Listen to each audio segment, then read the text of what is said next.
All right, so we're back. I'm here with Danielle, and we're gonna do this again, I suppose, because we had fun last time, and I think people liked it. The 72 views, woohoo! So, I think the big news right now is Bitcoin's at like 67, 68,000, and I think what everybody thinks is that it's gonna go quite a bit higher before everything kind of comes crashing back down again, and then we're gonna have like another cycle. So hopefully some more fun happens before like a bear market comes. I don't know when that's going to come. I think you have a bear mug or something like that. Yeah. So this is my bear mug I'm ready for the bear market. See, he's just barely holding on. So to be ready for the bear market, and I think this is a good thing we can actually start with if you want. To be ready for the bear market, you have to know how to get some of your profits into cash, right? You have to protect yourself from that volatility. So you were talking about discussing that before. Do you want to kind of maybe go into that a little bit? I do. So first of all, the bear market that we're about to go into, nobody can time or predict the market, but my feeling on this time around is that it's not going to be at the intense lows that we normally see, where the market just goes to sleep for a year and a half. But if it does, I'm going to make sure to buy into that consistently and dollar cost average every week, because I think that this bear market is going to be predicated on a possible stock market crash, that a lot of people are floating ideas out that we're overdue for a correction. So I like a good bear market, and I'm very bullish on Bitcoin, but I like a good bear market because that's where the best opportunities lie. What do you think, Aaron? So the thing is, if you have your cash on the side, if you get locked in, then you're stuck. For example, if you have all these investments now, and if you have Bitcoin and these other coins, if you have even the major coins, especially if you have microcap alts, the small ones that are under like $100 million microcaps, they're going to crash the hardest if and when this crash comes. So what's going to happen is if you're still in those and you don't have cash on the side, the bear market's not an opportunity for you because your investments went way down, you know what I'm saying? So you have to have the cash available, or you have to pull cash in from somewhere else if you didn't have it already. Like if it's locked into those investments that dropped 90%, you can't pull out now to invest more. So that's the issue. And so what I wanted to get at was like, how do you take those profits on the way up so you're always maintaining some cash on the side, so you have that opportunity for the bear market? So I have to be honest with you, there's no real exact science to how I've done this, but in totality, I've taken 15% of my earnings or profits from this bull run, and I've moved them into cash so that when there is a giant dip, I can then immediately go into the position at the lowest price possible. Right. And the rebound is usually pretty, you want to look at graphs in the crypto world. It's very visual. When it hits a bounce, it goes usually directly straight back. It doesn't stay low for very long. The same thing happened to Bitcoin when it dipped down to 29,000 in July. It stayed there for a brief moment, and then it came right back out of it. So for me, if you double your investment, maybe consider to take 25% of that and just move it into cash, or 15, 25%. So what does this look like on a daily basis when you're looking at your account and you're like, oh, I'm up like X number of dollars. How much do you take out? I don't know if you want to get personal into your own dollar amounts, but I'm just saying, like, as you look at your account every day, you think to yourself, oh, my Solana is up, or my Polkadot or my Bitcoin is up, or whatever it is, it's this much. And then do you think to yourself, like, how many dollars should I take out of there today? Like, where does that calculation come from, and how do you figure that out? Well, Bitcoin hit above a certain threshold last night. It hit an all-time high of 68 and change. Right. And I decided to skim off of a certain amount. Let's just, for example, I'm not very specific with the exact amount, so I like to use hypotheticals just for the sake of somebody new getting into this space. So say you invest $2,000 into Bitcoin. If your Bitcoin grew to, let's just say, 2,500, and you always want to keep $2,000 worth of Bitcoin in your portfolio, take off the 500, Gotcha. move it Okay. to fiat. And Bitcoin, some people have a very different approach. I know you said this to me earlier, is that why don't I just leave it in there? It would make so much more money. But I also believe in taking off at the top that $500. Let's just say that Bitcoin goes down to 48,000 next week. That 500 you took off at the top last night it buys you a lot more Bitcoin when it eventually corrects back down. Exactly, because you have more buying power when the price is lower, and that's what I was trying to get at. But that's a good concrete example of the 2,000 to 2,500, and then you take out the 500, and you still have your initial 2,000 that you put in, and 500 is scooped off the top, and that's profit. Yeah, and like a stock, I always keep a certain amount in the position for long term. Yep. Always. So yeah. Ethereum, for example, is a big one where I haven't been able to touch it because it's locked up. You staked it being up. staked in Ethereum 2.0, which is good. I need the discipline to keep my hands off of trading that.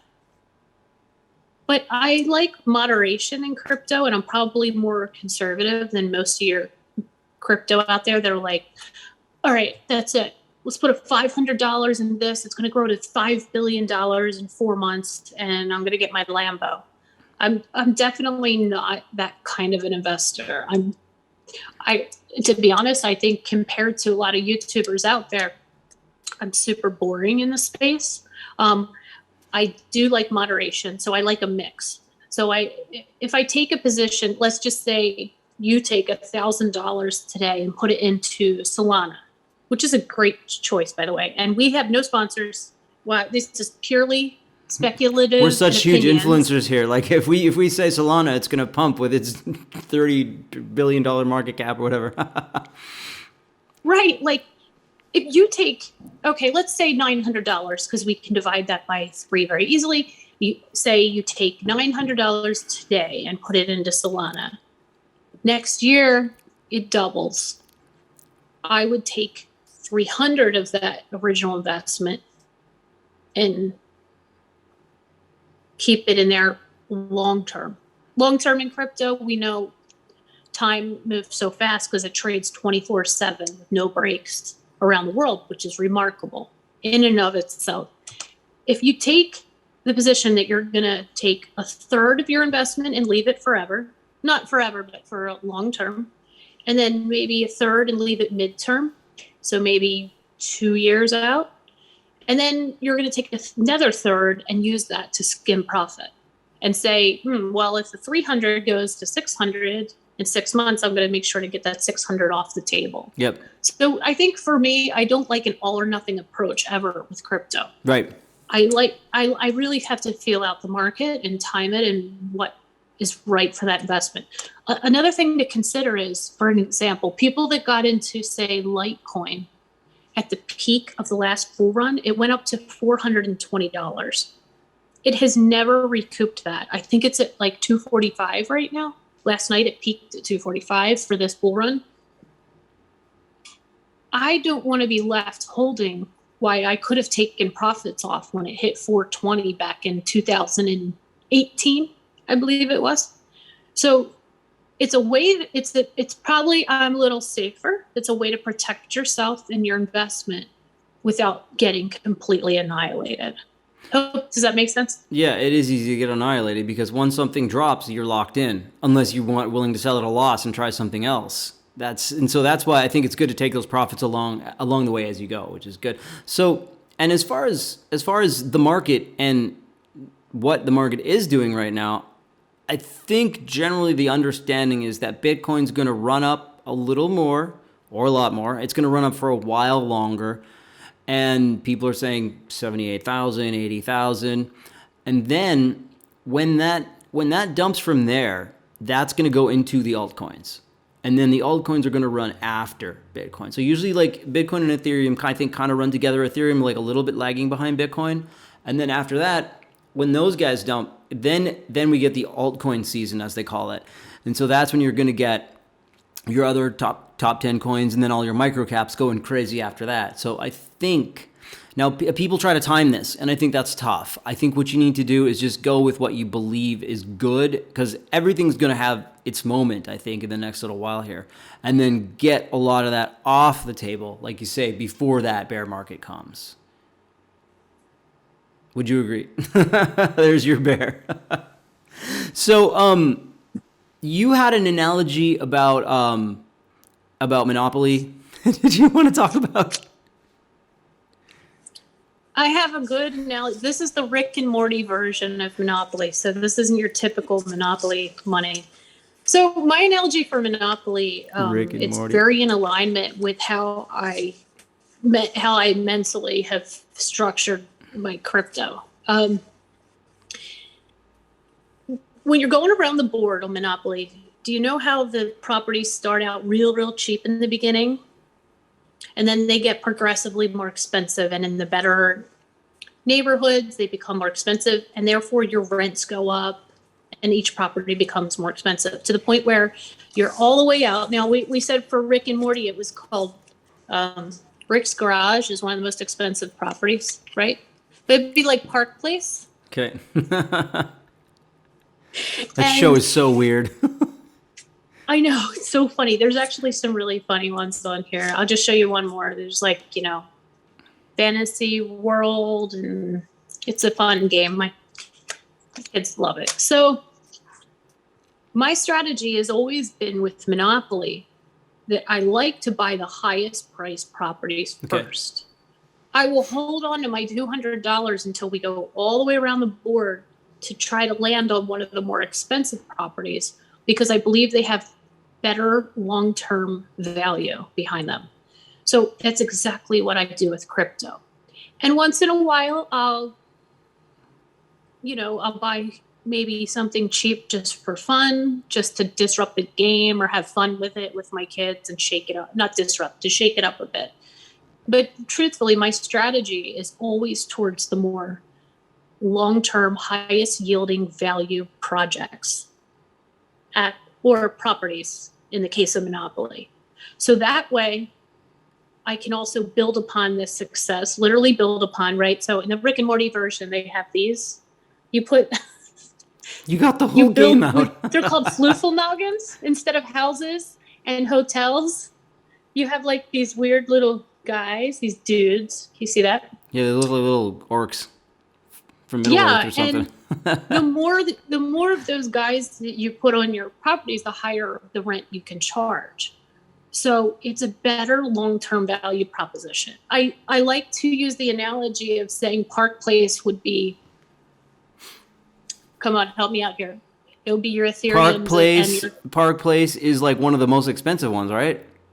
Park Place is at the very end of the board, so Park Place would be like Ethereum, I guess. Yeah. It's also like a project like Yearn Finance, YEARN. It's a serious project that's going to solve actual problem in this space. It's by people that have a ton of passion and vision. And if you also remember Monopoly, you can buy not utilities, you can buy railroads, right? There's one on each side of the board. If you own all four, what happens if your opponent lands on it, right? You control all the railroads and you charge like quadruple or something. Yes. So you can do the same thing in crypto by diversifying, because you're making your chances of someone landing on your railroad and paying a ridiculous amount to land there times 4. Well, right? I just wanted to interject real quick, because that's an interesting analogy, because it's kind of like they have all the layer ones now, because the first programmable layer one was Ethereum, and now there's Polygon, and now there's Polkadot, and there's all these other layer ones that are all competing for Ethereum. Cardano finally went up. That's funny, because there's this one influencer, Alex Becker. He calls it the Jerry coin and he shows pictures of Jerry from Rick and Morty, saying like it's never going to go up. It's just it just sits there. But the point you're saying is, if you move all the different, if you diversify a little bit, at some point, one of those is going to take a lot more market share and it's going to go up. Like I think Solana's already 10x'd or something like that. I think it's going to go, I think it's going to 3x again or 2x again. Yeah. And I think crypto is also, just in general, this is a general statement, it's becoming more stable, if you will. There's more money in it, as we can now attest to. It's like the highest market cap ever now. 3 trillion, I If think you we're at. What? We were at 2.5 and now we're at 3 trillion total market cap for crypto. And remember, as much as I say crypto is stable, I have a disclaimer here. A single picture of a dog by Elon Musk could flip that whole thing out the window. Yeah, we're living in these There's crazy a lot times. of Yeah, we're living in these crazy What? times. We're living in these crazy times. Like, we're Yeah, a picture from Elon Musk and it can screw up like a market. A single tweet.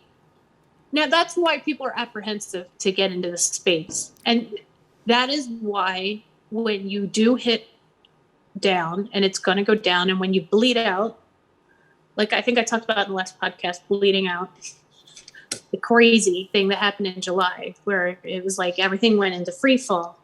It was the greatest day-to-day loss that crypto as an entire space had ever experienced. It was like the stock market crash of in the 80s, or I don't know if you want to use an analogy that makes sense, but I'm rambling. But the point is, if you had diversified off on your monopoly board in key projects that are going to come back, and they're going to come back even stronger, it's almost like if you had an opportunity to get into Google, Facebook, not MySpace, but maybe you bought a MySpace. Okay, so say that you had an opportunity and you did like MySpace, Google, Facebook, Amazon, eBay, name some other big heavy hitters in the early part of the last. I mean, back then it was years. Yahoo. I don't know. Yahoo, yeah. right.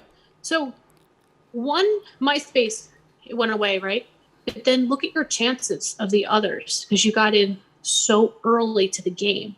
So you might lose on one, but some of those projects are going to end up transforming the entire financial industry. I can't whole stress ecosystem. this part enough. Yeah. I mean, This people is the talk a big lot. People part. talk a lot about Fintech. the Polkadot parachains. They say that Polkadot ecosystem is going to be really lucrative. So that's why I think Polkadot as a central buy, because it has all these projects that are surrounding it, which may be more. They may give you more pull. Like they may, if you buy Polka Bridge or Polka City, there's a whole bunch of them. They may actually go up higher than Polkadot, but they go up in tandem with Polkadot. So, but I think just the safe bet is just DOT. Like you just buy Polkadot, and then it's a good project that I think has a really good chance of having one of those takeover effects that you're talking about, of changing the way the industry works. Yeah. Those are the kind of things you want to see, that you can seriously look at. And then if you want to throw a little, for me, I always have to have a little fun money to throw at Shiba. Yeah, you love that. But my strategy with Polkadot, I messed up with Polkadot in the spring. It hit a pretty high amount, and I sold off a lot of it.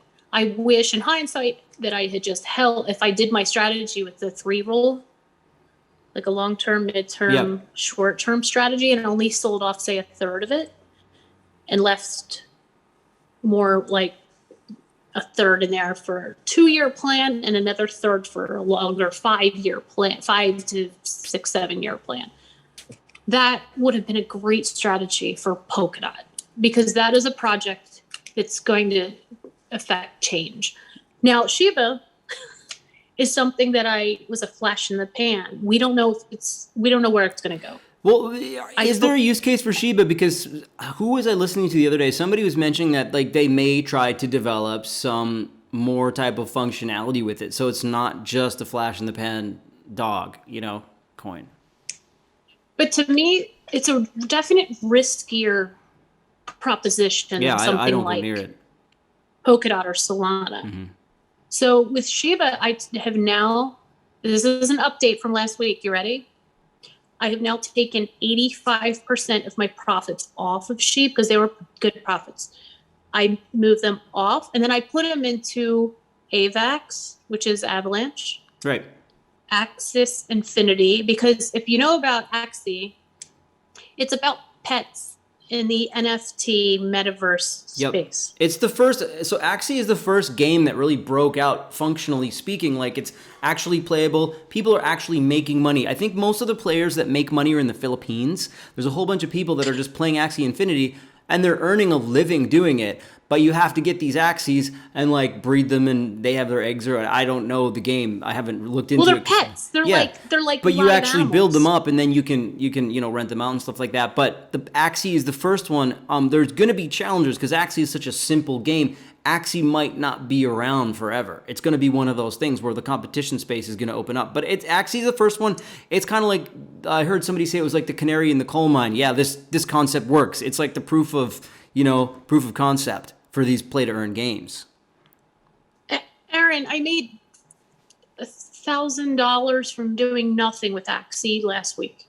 Yeah. Just from doing absolutely nothing. So the money wasn't even mine. It was gains from I say it wasn't mine because I don't really feel like, to be honest, I'm a very old school work ethic kind of girl. Like, waited tables to get through college. I've been working forever.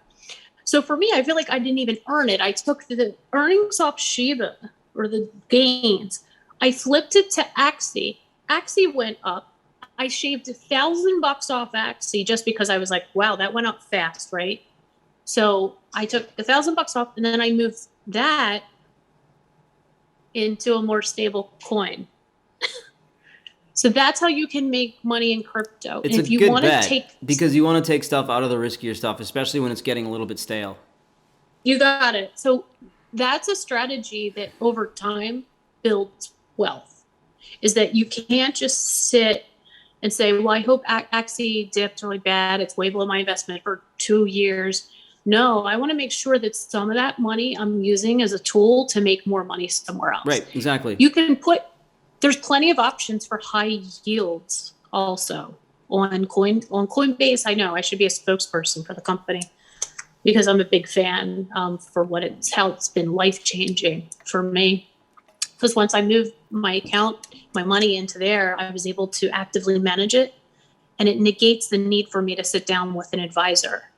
Last time I sat down with a financial advisor was 3 weeks ago. I went with my guy, Greg. At the end of the meeting, the advisor was asking me for advice on crypto because the returns are so much better than what he's offering us. But Greg is my guy. He's very conservative in his investments, which is fine. We respect each other's complete differences. I went just to listen to what the man had to say. But that financial advisor at a major company was asking me for crypto advice. That's hilarious, yeah. So it's going to turn things upside down. For sure. I'm not giving anybody financial advice because it is speculative, and I just want to throw that out there. But I'm telling you how I've made money doing it by changing. I know everything's a taxable event. That's for another podcast. But by moving things as I see the market changing and moving, and being flexible to those changes is really important, I think. Because with stocks, you can kind of put it in there, just leave it and not touch it for 15 years, 20 years? Yeah, well, so if you don't, I move stocks around too, but it's not as crazy as crypto for sure. Yeah, it's not as crazy, but for me, I've really enjoyed the active management of it. I like being at the helm of it and not being at the mercy of having to email somebody and then take a hit on percentage for the amount that you move. Right. Does that make sense? So it does. And what I wanted to ask you about that was when do you what do you have alerts on that tell you a coin hit a certain price, or do you have like a time in the morning when you get up and you look at your stuff, or what's your regimen to keep track of it? Because I find that it's very scrambling to the mind to always keep track of what price that is. I wonder what price that is, and you got to log in and check. And should I sell this one, or should I add more to it, or what's your strategy for keeping your head on top of your shoulders while managing all this? So I have a pretty active life. I have a full-time job in Manhattan, so I'm commuting into that. Now with the pandemic, I commute in 2 or 3 days a week. So I use the commuting time to really go through everything and look at it and make decisions and read. I read about crypto every single day. I read any article I can get my hands on. I also watch quite a few YouTubers. You know who you are. Just to see what the influencers are saying, because sometimes there's some super relevant content. But how I manage it is 100%. You ready for this, Aaron? 100% through my phone. I have never managed a single penny through even a laptop. Definitely not from. I like the fluidity, if you will, and the mobility of just being able to carry my wallet in my phone and be able to make quick choices. But you wouldn't was at a red. You wouldn't like make a trade at a red light, I told right? you I made a trade. What? I was just gonna say, I think you beat me to it. I was gonna say, but you wouldn't make a trade at a red light, right? I made a trade at a red light, which I would not advise anyone to ever do ever again. It was a very. By the way, this is for entertainment purposes only. Nobody's texting and driving here. Nobody would advise that. No one's actually done that. This is all fiction, by the way. This is not financial advice. This is not driving advice. Yeah, this is no advice. I'm telling you, if my kid watches this, my teenager, he's probably going to be horrified when he finds out I made a trade at a red light. He'll be like, "Mom, put your phone down." But I waited till I was stopped. I picked up the phone and I saw that Shiba had gained like 30% in an hour. It was outrageous. And I was like, oh my goodness. Sell. I was like, sell, and or convert. You can convert your coins to another crypto. I knew that gravity was going to pull that guy back down. It was at almost the point. It's like 4 zeros, and then it hit at 8 at one point. And I was like, oh my goodness, this is such an opportunity. I mean, what other time in your life in time has anybody been able to do this? 15 years ago, I would have to pick up the phone and say, hi, advisor at Fidelity, Bank of America, JP Morgan, fill in the blank. Can you please help me make this trade? Because I see that this is going up. By the time they make the trade, you might have already lost those gains. Crypto moves very fast. So you can't do that. Yeah, crypto's not like that. I used to, yeah. And you know, like when I used to play sports in high school, so I played basketball and hockey and softball. And in basketball, when you have the ball, you can't just stand there because you'll get penalized. You have to be able to pivot and throw it. And flex is so key. So if you like sports, if you can be fast on your feet, you're gonna love crypto because I don't know. For me, it works. I think there's a couple things that it makes me think of here, and that's in how it differs from stock market investing. In that, in stock market investing, if you see something generally trending upward and the company's got good, foundations, good revenue, good earnings, and stuff like that, and Wall Street likes them, it generally tends to go up. It stays going up on a steadier trend. Whereas in crypto, they almost say like, don't FOMO into a pump. Like if you see something running up, it goes up so fast, gravity's going to take it down, like you said.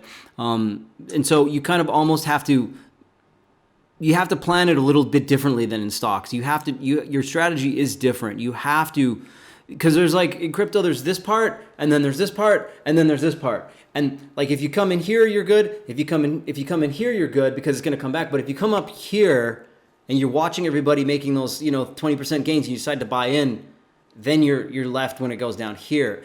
And so it's a difference in strategy. I don't know why that made me think of that, but just the whole idea of being active and being on top of it versus in the stock market, you're like, oh yeah, no, this looks like a good investment. You can, transfer some funds from your bank and throw it in there and just kind of forget about it for a while.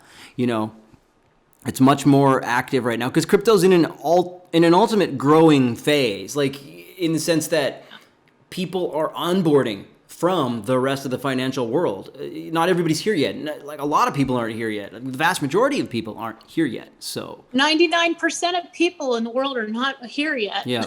So we're like there is only 1% of the world that not everybody has access to it also, which is another podcast.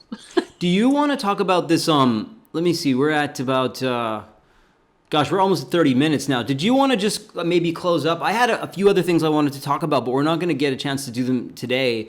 We can bring those in next time, different topics and different trending little things here. But I think you've given a good overview today about like sort of how to manage a portfolio, how to get into it, and kind of how you do it. And I think that's very valuable, what we've discussed today. And do you want to maybe just end off on talking about that trend forecasting thing that you wanted to mention before, and how that sort of ties into everything? Yeah. So my background is, yeah. I don't know how to say this without sounding like, I don't know, like a movie, like a movie script. My background is actually fashion design. I learned studio art and pattern making, and one of my jobs in the business, one of my first jobs in the fashion industry, was learning how to trend forecast. Okay. So it's like having the crystal ball and figuring out what kind of styles are we going to invest in as a company. They would hire this agency I worked for. What silhouettes are going to yield us the highest return and be really hot and trendy and fly off the racks next season?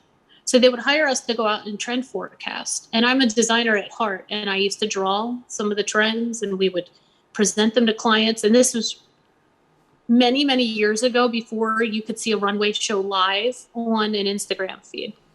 Because then that technology negated the need for people like me to do trend forecasting. To this day, I am still working in the design field. And one of the most important things is to be able to have a forward-thinking vision. So it doesn't just extend to clothing for me. I enjoy looking at trends from an innovative standpoint about just about everything, about materials and trends with people and finance. So when I started, I read the paper pretty much. I skim a couple different newspapers every day that I get a chance. I started just seeing this trend with finance. And I realized at the time that we were becoming an increasingly digital mobile world, and that banking was going to move to phones, which it has. To a lot of people, look at Apple Pay, look at Capital One 360. You take a check, you don't go to a physical bank anymore. You take a photo of it and it's deposited. So I saw these changes rapidly changing, but there was other things that were still very antiquated. Like people were still going to Western Union. They still do. So the part about transactions had not, and PayPal was fully a thing, but peer-to-peer cashless transactions had not been caught up with yet until Bitcoin was invented by Satoshi or the team or the individual. We just don't know who he was, but we don't even know if we don't even know if that's one person or a group of people, right? I suspect it was like 4 people. There's a whole bunch of people, or there's several people who claim that they are, or like people who speculate who it might be. Yeah. Remember that guy in Australia? He like thinks he is the guy. He says, "I'm Satoshi." Do you ever see that guy? I'm Satoshi. This is all a ruse. I have nothing to do, so I just do a podcast with 75 viewers. And the only reason I have 75 viewers is because of you, and because of your guest stars. Where are your guest stars today that were promised? You said you. Oh, they're sleeping. Yeah, Mr. Peanut Butter and Frida are my kitties. They're sleeping. Oh, so you can't wake them up to make an appearance or some type of well, announcement? The one, if he walks around, you'll see him because he's like orange and white. He'll stand out against our dark floors. But Frida's so dark, she's like a ninja. She's a shadow. Hangs in the I guess we'll have to leave that as a clincher for the next episode. Maybe they'll make an appearance. How about I bring him on to tell about his side of crypto next time? His side of crypto is just feed me. I eat whatever I want and sleep whatever I want, which is ultimately what we want to do, right? That's the point of crypto. Exactly. So, okay, this is great. I think today's episode was pretty foundational. I was planning to talk about a bunch more stuff, but I'm glad that you went kind of into detail about some of those processes that answer some people's questions about, how do I manage this? How do I get started in this? How do I, if I'm starting to look at things and I buy one and I want to sell another, how am I going to juggle them? How am I going to balance them? Maybe next time we can talk a little bit more about that trends forecasting. I think today we could wrap it up unless you had any closing thoughts to kind of cap everything off on this, or. No, just happy, safe trading and Watch to out. the moon. Watch out for that bear cycle that might be on the way here. I think the bear is starting to peak over the horizon. I love how you're so stoic about it. You're like, I don't care. I've already made my money. Let the bear market come. Anyways, all right. Well, I'm in it for the long term. I'm not throwing dice on a gambling table. Ooh, you got all the props today. You're like the magic prop I lady. had props. I didn't mean to. We had the game just laying out on the table. It's funny. Nice. All right. Well, great. Great talk, and let's do this again soon. Aaron, thanks so much for having me on as a guest again. Of course, Your channel's really cool. Oh, that's my last thought, everybody. Check out Aaron's other videos. Aaron is super technical. He's really cool, and he knows a lot about crypto. But the only ones that anyone watches are these ones, so who cares? What? Okay. All right. Cool.